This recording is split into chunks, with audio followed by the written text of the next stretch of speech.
हरे कृष्णा, नमस्कार, जोहार मेरे प्यारे दर्शकों। मैं आपका मित्र कुमुद रंजन सिंह आप लोगों का बहुत बहुत स्वागत करता हूं। प्यारे दर्शकों, मैं अपने निवास स्थान जमशेदपुर झारखंड से आप लोगों के समक्ष उपस्थित हूं।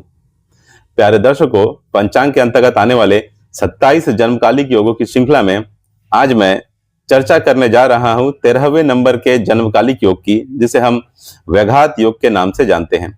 इससे पहले कि मैं चर्चा आरंभ करूं, मैं कुछ बेसिक्स जरूर शेयर कर देना चाहूंगा, जिससे वैसे दर्शक जो अभी नए नए जुड़े हैं उन लोगों को इन योगों को समझने में किसी भी प्रकार की कोई भी परेशानी पेश ना आए। प्यारे दर्शकों, सूर्य और चंद्रमा के बीच की दूरी के आधार पर पंचांग के अंतर्गत आने वाले 27 जन्मकालिक योगों का निर्माण होता है।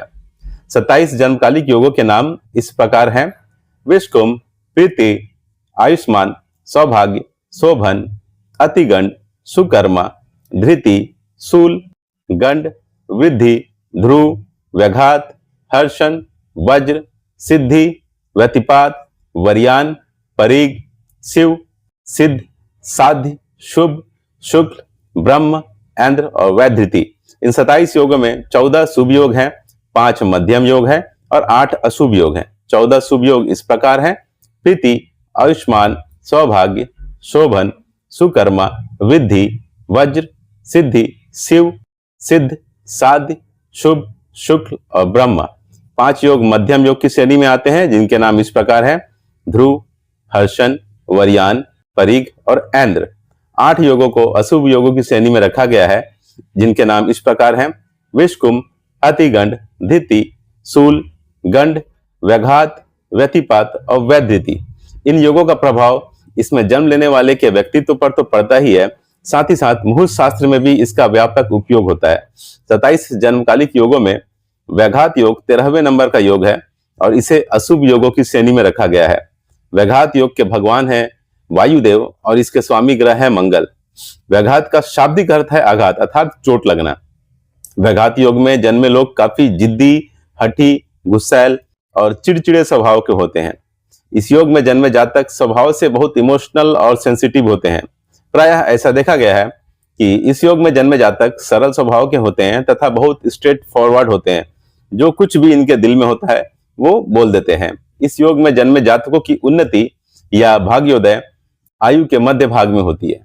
ऐसा देखा गया है कि इस योग में जन्मे लोग भले ही अपने को परिवार और समाज के लिए समर्पित ही क्यों ना कर दें, फिर भी उनको ना तो समाज में और ना ही परिवार में उचित सम्मान कभी नहीं मिलता तथा इनके हिस्से में अपयशी आती है।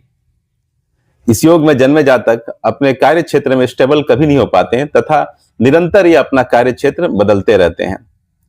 व्याघात योग में जन्मे लोग अपने जीवन में जोखिम बहुत लेते हैं और रिस्क लेने वाले कार्य करने से कभी भी ये पीछे नहीं हटते।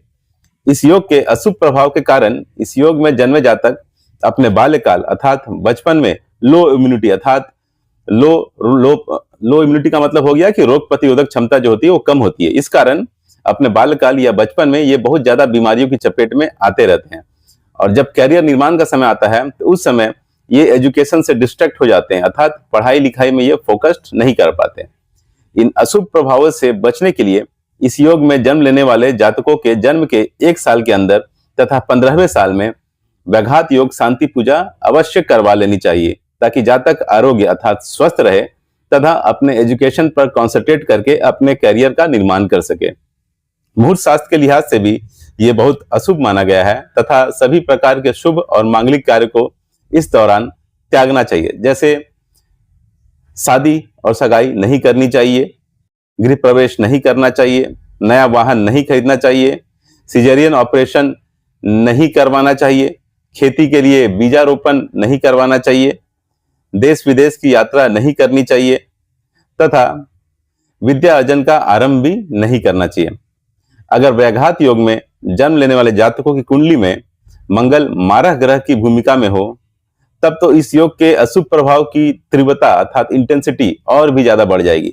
लेकिन अगर इस योग में जन्मे जातक की कुंडली में मंगल योग कारक की भूमिका में हो, तो इस योग के अशुभ प्रभाव की तीव्रता अर्थात इंटेंसिटी कुछ कम देखने को मिलेगी।